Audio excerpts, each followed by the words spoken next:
Hello नमस्कार दोस्तों, स्वागत है आप लोगों का यूट्यूब के इस चैनल में। तो चलिए आज हम लोग देखने वाले हैं जो कि प्रकाश का अपवर्तन पढ़े थे उसी का ऑब्जेक्टिव। ठीक है, उम्मीद करता हूँ आप लोग जो भी उसका से पढ़े थे, जो भी उसका आउट ऑफ था या टू द पॉइंट कहिए या निचोड़ कहिए, पूरा हम कल पढ़ लिए थे, जो कि चैप्टर नंबर 2 था प्रकाश का अपवर्तन फिजिक्स का, ठीक ना, क्लास 10th का। और आज हम लोग पढ़ने वाले हैं उसी का ऑब्जेक्टिव क्वेश्चन। तो ऑब्जेक्टिव पहले थ्योरी, इसके बाद ऑब्जेक्टिव करेंगे ताकि चीज़ें बहुत अच्छी तरह से समझ में आ जाए। ये क्लास 10 के साथ साथ आप लोग जानते हैं कि कंपटीशन के लिए बहुत ही उपयोगी है, इसलिए क्लास 10 को तो पढ़ना ही है, इसके साथ साथ कंपटीशन में भी बहुत उपयोगी होने वाला है। ठीक है, तो ज़्यादा देर ना करते हुए अपने विषय को स्टार्ट करते हैं। तो चलिए, आज का टॉपिक आप लोग जान गए होंगे कि आज का टॉपिक है ऑब्जेक्टिव क्वेश्चन। ठीक है, ऑब्जेक्टिव क्वेश्चन है प्रकाश के अपवर्तन का। तो चलिए, पहला क्वेश्चन कह रहा है, ठीक है, पहला क्वेश्चन कह रहा है यहाँ पर ऑब्जेक्टिव का। चलिए, पहला क्वेश्चन कह रहा है, देखिए वस्तुनिष्ठ प्रश्न है और सही उत्तर माने क ख के रूप में फॉर्म में दिया हुआ है। इसी को हम लोग देखेंगे। पहले आप लोग जो भी क्वेश्चन हम पढ़ेंगे उसको आप लोग देखने के प्रयास कीजिएगा, क्वेश्चन लगाने के प्रयास कीजिएगा कि आप कितना बना पा रहे हैं। इसके साथ साथ अगर नहीं बनेगा तो हम उसको बता रहे हैं। ठीक है, साथ साथ चलेंगे। चलिए, पहला क्वेश्चन कह रहा है कि जब प्रकाश एक माध्यम से दूसरे माध्यम में जाती है तो अपने पूर्व से विचलित हो जाती है, तो इसे क्या कहते हैं। तो आप लोग कल हम बहुत अच्छी तरह से इसके बारे में चर्चा किए हैं कि एक माध्यम से दूसरे माध्यम का होता है और एक ही माध्यम में का होता है। फिर एक बार रिकॉल कर देते हैं ताकि चीज़ों को अच्छी तरह से आप लोग समझ पाइएगा। देखिए, ये हो गया कि प्रकाश आ रही है और इसी माध्यम में लौट जा रही है। देखिए, माध्यम नहीं बदल रहा है, इधर कलई किया हुआ है, माध्यम नहीं बदल रहा है, इसी में आ रही है और इसी माध्यम में। इसको कहते हैं एक माध्यम। इसको क्या कहेंगे हम? एक माध्यम कहेंगे, क्योंकि इसी में आ रही है और इसी में चले जा रही है। लेकिन दूसरा कंडीशन है, दूसरा कंडीशन में क्या होता है कि देखिए, मान लेते हैं एक है विरल माध्यम और एक है सघन माध्यम। ये स्लाइड है तो ये सघन होगा। आप जानते हैं कि कोई भी स्लाइड होगा तो ठोस पदार्थ होगा तो सघन ही होगा। और ये देखिए, ये विरल है, मान लेते हैं हवा है, ठीक, और इधर स्लाइड है। तो मानते हैं एक माध्यम से दूसरे माध्यम में आने पर यहाँ से आ रही है, तो यहाँ से जब भी आ रही है यानी कि विरल से आ रही है, विरल से सघन में जैसे ही आएगी तो अभिलंब की ओर मुड़ेगी, अभिलंब की ओर मुड़ेगी। आप लोग एग्जाम्पल के तहत भी समझे थे कि मान लेते हैं कोई खुले में दौड़ रहा है, इसके बाद खुले से जैसे ही पानी में जाएगा तो अपरूपी या ऑटोमेटिक उसका चाल का हो जाएगा, कम हो जाएगा। आप लोग कल अच्छे तरह से इसको समझे थे, यानी कि विरल से सघन में जैसे ही जाएगा उसके चाल में परिवर्तन हो जाएगा। तो वही कह रहा है कि जब प्रकाश की किरण एक माध्यम से दूसरे माध्यम में जा रही है तो अपने पूर्व पथ, जो भी पहला का पथ था, उससे विचलित हो जा रही है। उसी विचलन को क्या कहेंगे? प्रकाश का अपवर्तन कहेंगे। उम्मीद करता हूँ ये बहुत अच्छे तरह से आप लोग समझ रहे हैं। तो इसका आंसर क्या हो जाएगा? प्रकाश का अपवर्तन हो जाएगा। चलिए, अगला क्वेश्चन। अगला क्वेश्चन कह रहा है कि प्रकाश की एक किरण जब विरल माध्यम से सघन माध्यम में आती है। देखिए, अभी तुरंत बताए हैं कि विरल से सघन में आएगी, तो विरल से सघन में जैसे ही आएगी तो अभिलंब की ओर मुड़ेगी। आप लोग अच्छी तरह से समझ गए कि अभिलंब की ओर क्यों मुड़ रही है। ठीक है, अभिलंब के मुड़ने का कारण क्या है? मान लेते हैं कि विरल में जितना तेज़ चल रहा है, आप सघन में उतना तेज़ नहीं चल पाइएगा, इसीलिए उसका मार्ग क्या हो रहा है? परिवर्तित हो रहा है। ठीक है, तो किस दिशा में होगी? तो अभिलंब की ओर मुड़ जाएगी। वहीं अगर उल्टा बोल देगा, अगर सघन से विरल कह देगा तो सघन से विरल में जैसे ही जाएगा अभिलंब से दूर भागेगी, क्योंकि फ्री हो जाएगा। ठीक है, पानी में दौड़ रहा है, पानी के बाद ऑटोमेटिक अगर निकलेगा बाहर तो तेज़ी से दौड़ेगा, तेज़ी से दौड़ेगा तो स्वाभाविक बात है कि वो पहले से क्या हो जाएगा? उसका मार्ग में परिवर्तन हो जाएगा। चलिए, अगला क्वेश्चन, क्वेश्चन नंबर 3 है कि जब प्रकाश की किरण दो माध्यमों को अलग करने वाली सतह पर लंबवत पड़ती है। तो कल इसको हम लोग पढ़े थे एकदम विस्तार से कि सतह पर जैसे ही दो माध्यम को अलग करने वाली सतह पर पड़ेगी तो वो सीधे निकल जाएगी, बिना मुड़े का होगा, सीधे वो निकल जाएगा। सतह पर जैसे ही पड़ेगा तो बिना मुड़े का होगा, सीधे निकल जाएगा, इधर उधर उसका विचलन नहीं होगा। ठीक है, तो बिना मुड़े सीधे निकल जाएगा। तो इसका आंसर क्या हो जाएगा? बिना मुड़े सीधा निकल जाएगा। चलिए, अगला क्वेश्चन।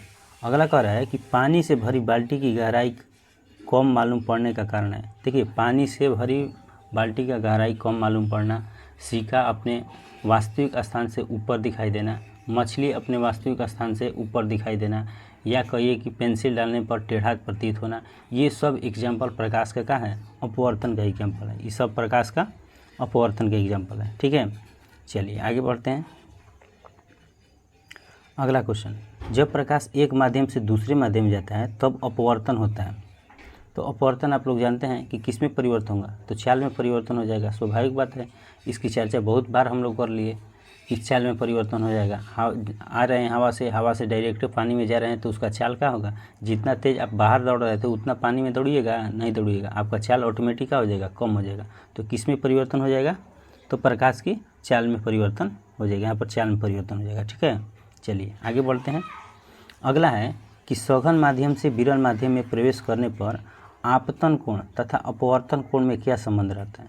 देखिए, सघन से विरल कर रहा है तो सघन से विरल जैसे ही होगा तो सघन है, सघन से विरल में जाएगा तो अपवर्तन कोण ऑटोमेटिक बड़ा हो जाएगा। क्यों बड़ा हो जाएगा, देखिए आपको समझा रहे हैं हम, इसलिए बड़ा हो जाएगा। देखिए यहाँ पर है सघन, ये सघन है, सघन से किस में जा रहा है, विरल में जा रहा है। तो सघन से जब भी विरल में जाएगा तो देखिए ये हो गया आपतन कोण आपका, ठीक है, और ये हो गया अपवर्तन कोण। सघन से जैसे ही विरल में जा रहा है तो अभिलंब से दूर भागेगा, तो जितना ई था उतना ई कैसे होगा, ये बड़ा हो जाएगा।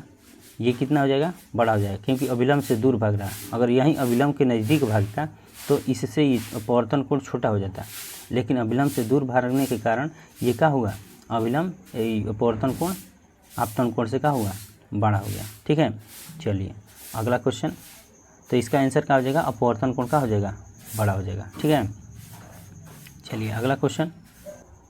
अगला क्वेश्चन कर रहा है कि जब प्रकाश की किरण हवा से कांच के प्रिज्म की अपवर्तक सतह से होकर प्रवेश करती है तो दूसरे अपवर्तक सतह से होकर बाहर निकलती है तब मुड़ जाती है। देखिए, जब भी प्रिज्म की अगर बात किया जाए तो जब भी प्रिज्म में कोई परावर्तक सतह या कोई आ रहा है किरण तो वो अपने आधार की ओर मुड़ती है। किसी की ओर मुड़ती है, अपने आधार की ओर मुड़ती है। आप लोग प्रिज्म के भी चर्चा उसमें हुआ है, आप लोग अच्छी तरह से इसका पहले थ्योरी देखिए, उसके बाद इसका ऑब्जेक्टिव देखिएगा तो ज़्यादा बेहतर समझ पाइएगा। ठीक है, तो इससे पहले आप थ्योरी देखिए, अगर थ्योरी नहीं देखें तो थ्योरी जाकर देखिए, तब ऑब्जेक्टिव लगाइए, बहुत अच्छा तरह से समझ पाइएगा और कोई प्रकार का हम उम्मीद करते हैं कि कन्फ्यूजन नहीं होगा। ठीक, तो चलिए, जब प्रकाश की किरण हवा से कांच में जा रही है, हवा से कांच में जा रही है यानी कि विरल से कहाँ में जा रही है, सघन में जा रही है, तो अपवर्तक सतह से होकर प्रवेश करती है तो दूसरे अपवर्तक सतह से होकर बाहर निकलती है तब वो मुड़ जाती है। तो किस ओर, अपने आधार की ओर मुड़ जाएगी। ठीक है, तो इसका आंसर क्या हो जाएगा, आधार की ओर मुड़ेगी। चलिए आगे बढ़ते हैं। अगला क्वेश्चन कर रहा है कि किसी बिंदु वस्तु, पॉइंट ऑब्जेक्ट की बात कर रहा है कि किसी बिंदु वस्तु से निकलकर किरणें किसी लेंस से अपवर्तित होकर बिंदु पर मिलती है या जिस बिंदु पर मिलती है उसे कहते हैं, तो उसे क्या कहेंगे, तो प्रतिबिंब बिंदु कहेंगे। जिस बिंदु पर मिलेगी उसे प्रतिबिंब बिंदु कहेंगे, तो इसका आंसर क्या हो जाएगा, प्रतिबिंब बिंदु। नेक्स्ट क्वेश्चन, ठीक है, कह रहा है कि निम्नलिखित में किसका उपयोग लेंस बनाने के लिए नहीं किया जाता है। तो आप लोग ऑप्शन से पता चल जाएगा कि किसका उपयोग नहीं किया जाएगा। प्लास्टिक से बन जाएगा, लकड़ी से बन जाएगा, कांच से बन जाएगा, लेकिन नहीं कह रहा है कि किसी से नहीं बनेगा, तो क्या हो जाएगा, मिट्टी हो जाएगा। मिट्टी से नहीं बनेगा, तो इसका आंसर क्या हो जाएगा, मिट्टी। अगला क्वेश्चन, निम्नलिखित में से कौन सी किसी वस्तु का वास्तविक प्रतिबिंब बना सकता है। तो वास्तविक प्रतिबिंब कैसे बनाएगा, तो जैसे दर्पण पड़े हैं और प्रतिबिंब लेंस, दर्पण और लेंस में दोनों में उल्टा हो जाएगा। अगर वास्तविक दर्पण में बात किया जाए तो अवतल में वास्तविक और उल्टा बनता है, बस एक कंडीशन में आभासी बनता है। लेकिन लेंस की बात किया जाए तो उत्तल में वास्तविक बनता है, उत्तल में क्या बनता है, वास्तविक बनता है, अवतल में क्या हो जाता है, आभासी होता है। बस उल्टा कर लेना है। लेंस और दर्पण में यही अंतर है, दर्पण में अवतल में बनेगा और लेंस में उत्तल में बनेगा। तो इसका ऑप्शन क्या हो जाएगा, उत्तल दर्पण, उत्तल लेंस। ठीक है, चलिए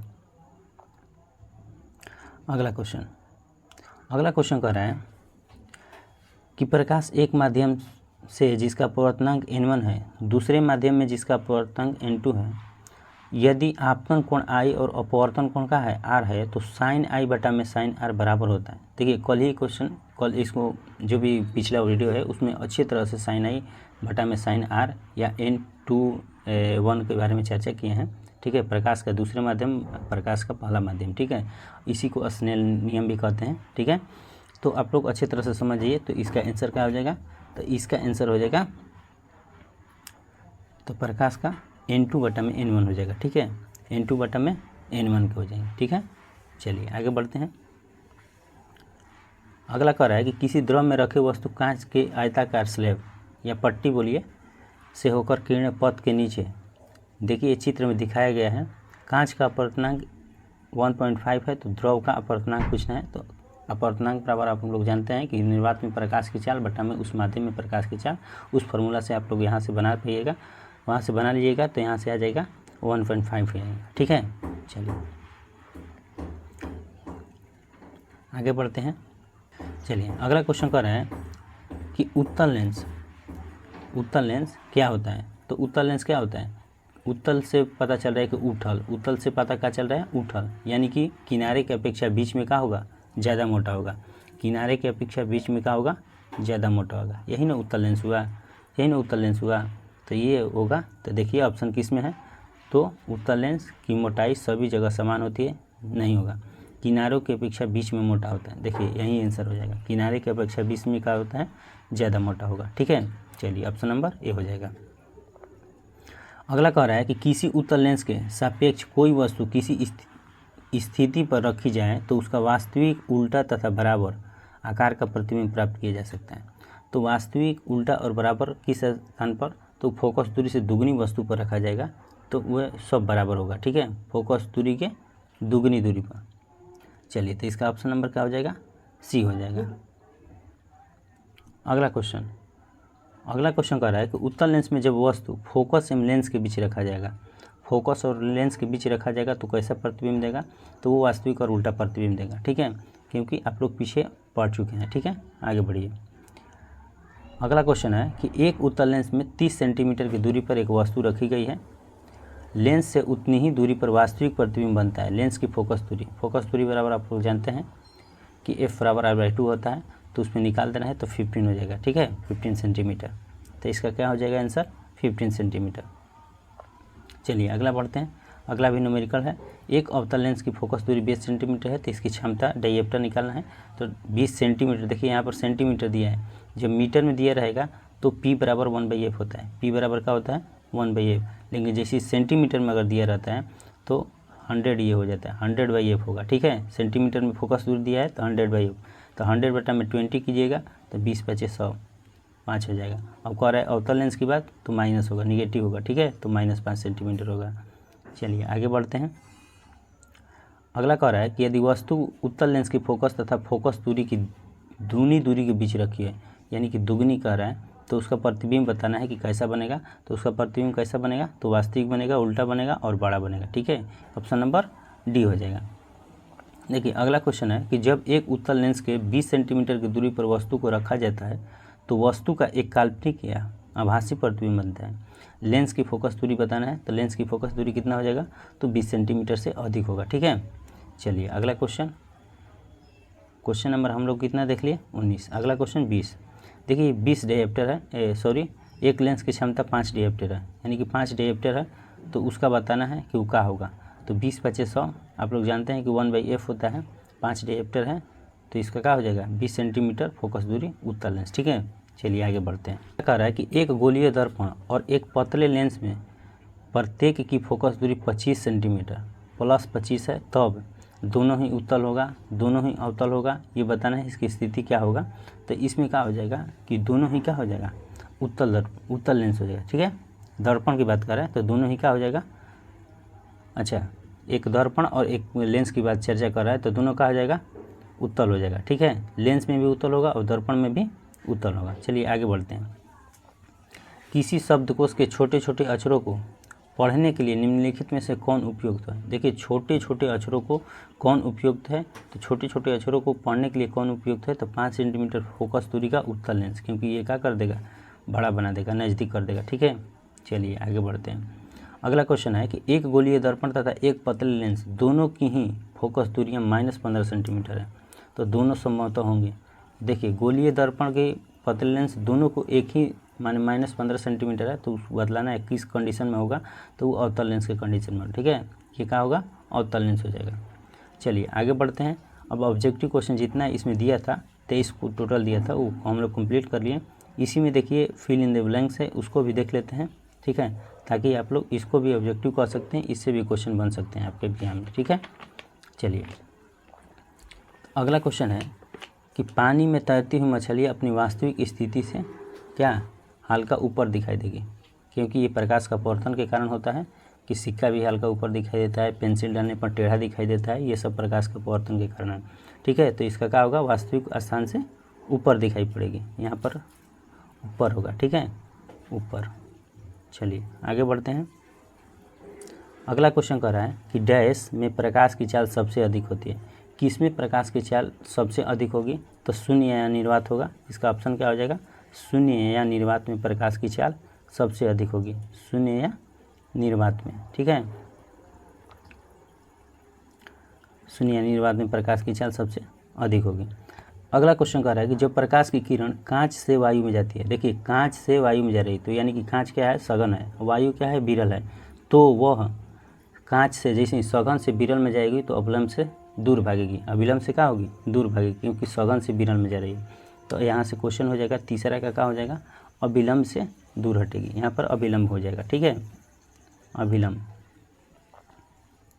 चलिए अगला क्वेश्चन है क्वेश्चन नंबर 4, जब प्रकाश की किरण सघन माध्यम से विरल माध्यम में जाती है तब अपवर्तन कोण आपतन कोण से, देखिए सघन से विरल जा रही है तो आपतन कोण से अपवर्तन कोण स्वाभाविक बात है कि दूर हट जाएगा या बड़ा हो जाएगा, क्या हो जाएगा, बड़ा हो जाएगा। इसका चर्चा पीछे भी हम लोग किए हैं, कैसे बड़ा हो रहा है कि सघन से विरल में जा रहा है, ठीक है, सघन से विरल में जा रहा है तो अविलंब से दूर भागेगा तो ये बड़ा हो जाएगा, ठीक है, इससे ये बड़ा हो जाएगा। चलिए आगे बढ़ते हैं। क्वेश्चन नंबर 5 कि जब आपतन कोण 0 है तो अपवर्तन कोण क्या होगा। देखिए आपतन कोण और अपवर्तन कोण दोनों का होता है, बराबर होता है, दोनों बराबर होता है, अगर कोई कंडीशन नहीं दिया रहेगा तो दोनों बराबर होता है, ठीक है। तो इसमें क्या होगा, अगर आपतन कोण 0 है तो अपवर्तन कोण भी 0 ही होगा। चलिए आगे बढ़ते हैं। क्वेश्चन नंबर 6, एक लेंस के दोनों सतहों की वक्रता केंद्र को मिलाने वाले रेखा को क्या कहते हैं। तो देखिए एक लेंस के वक्रता केंद्र को यानी कि दोनों सतह को मिलाने वाले रेखा को क्या कहते हैं, मानते हैं लेंस है तो इसके मिलाने वाले रेखा को क्या कहेंगे, तो मुख्य अक्ष कहेंगे, प्रिंसिपल एक्सिस कहेंगे, ठीक है। चलिए अगला बढ़ते हैं। उत्तल लेंस को और सा कौन सा लेंस कहते हैं, तो उत्तल लेंस को अभिसारी लेंस भी कहा जाता है, अभिसारी, और अवतल लेंस को क्या कहा जाता है, अपसारी, अभिसारी, ठीक है, इसको अभिसारी कहते हैं और अवतल को अपसारी कहते हैं। अगला है कि किसी पतले लेंस का डैश उसके मुख्य अक्ष पर वह बिंदु है जिससे होकर जाने वाली किरण लेंस से अपवर्तन के बाद बिना विचलन सीधे निकल जाती है। तो बिना विचलन के सीधे निकल जाएगी तो उसको क्या कहेंगे हम लोग, तो उसको कहेंगे प्रकाश केंद्र। क्या कहेंगे, तो प्रकाश केंद्र, प्रकाश केंद्र, ठीक है, प्रकाश केंद्र कहा जाएगा। चलिए आगे बढ़ते हैं। क्वेश्चन नंबर 9, क्वेश्चन नंबर 9 कह रहा है कि एफ फोकस दूरी के उत्तल लेंस द्वारा यदि किसी वस्तु का वास्तविक उल्टा तथा वस्तु के बराबर आकार का प्रतिबिंब बने तो वह वस्तु उत्तल लेंस से डैश दूरी पर रखी हुई, ये कहाँ पर रखी जाएगी कि वस्तु, तो इसकी देखिए कहाँ पर रखी जाएगी कि इस वस्तु का कंडीशन ये बनेगा, ठीक है। तो ये वस्तु की दुगनी अगर दूरी पर रख दिया जाए, 2f पर रख दिया जाए तो ये कंडीशन में बन सकता है, ठीक है, तो 2f दूरी पर रखा जाएगा, ठीक है।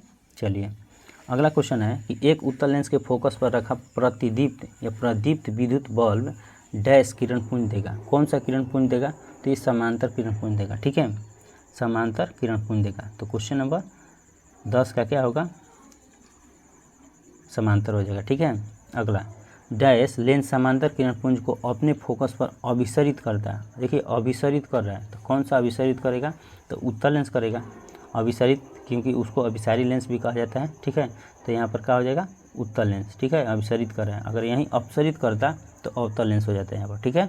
चलिए क्वेश्चन नंबर अगला कर रहा है कि डैश लेंस समानांतर प्रकाश पुंज को अपसरित कर रहा है, देखिए अपसरित की बात यहाँ पर कर दिया, तो जैसे ही अपसरित की बात किया जाए तो अभी बताए हैं कि अगर अभिसरित करें तो उत्तल लेंस होगा और अपसरित करेगा तो अवतल लेंस, तो यहाँ पर कौन सा हो जाएगा, अवतल लेंस हो जाएगा, ठीक है।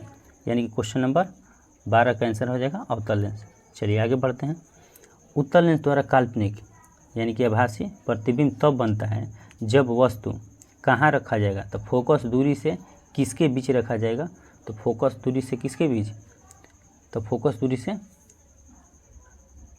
कम दूरी पर अगर रखा जाएगा, इसको यहाँ पर कम हो जाएगा, कम दूरी पर रखा जाएगा, तो इसका प्रतिबिंब कैसा बनेगा, काल्पनिक बनेगा या आभासी बनेगा। ठीक है, तो क्वेश्चन नंबर 14 का देखते हैं।